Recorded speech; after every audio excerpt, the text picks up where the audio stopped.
You know, being obese, being fat, being overweight has become the new normal. I really believe for fat people, the solution is their own hands. They don't need to put so much into their faces. So take that, fat bastards. She's blunt, crude, and doesn't care what anyone thinks. Katie sees it this way: eat less, move more. You're gaining for a reason that you feel like to prove society wrong. Yes. Which you're wrong. I'm trying to put on full stone to prove society if you stop eating and move more, you will lose weight. And that ain't true. So she set out to prove it.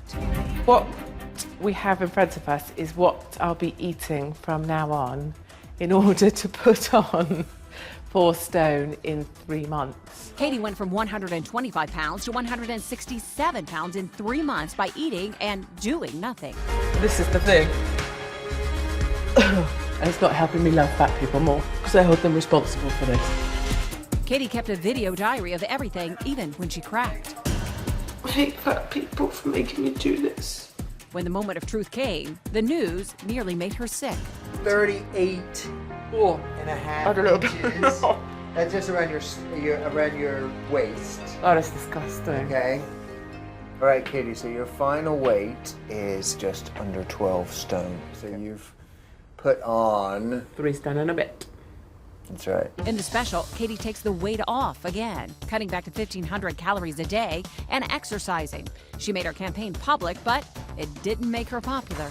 And I think I'm right to carry on sort of bruising my way through on this issue because I think there's so many people willing to tiptoe around it. That's like saying that everybody should fit a certain belief system and that certain belief system is yours, and then we may as well just create the Aryan race.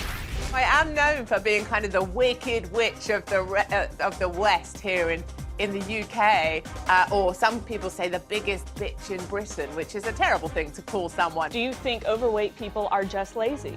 I do think overweight people are lazy. The hardest thing to do is to stand in front of the mirror, say that you have got the problem, you've caused the problem, there's no excuses, and you're the only person that can do something about it. I kept waiting in the specials for you to address other issues, Katie, such as, thyroid problems, medical issues, genetic predispositions, socioeconomic status, income, education, and none of that was mentioned. What you did right there is what everybody does, and it's what I won't stand for, and what I don't think America should tolerate anymore either. And that's a whole list of excuses as to why it's not your problem. Well, learn this and learn it well. It is your problem. I'm not trying to make excuses. I just think that you can't make blanket statements like that.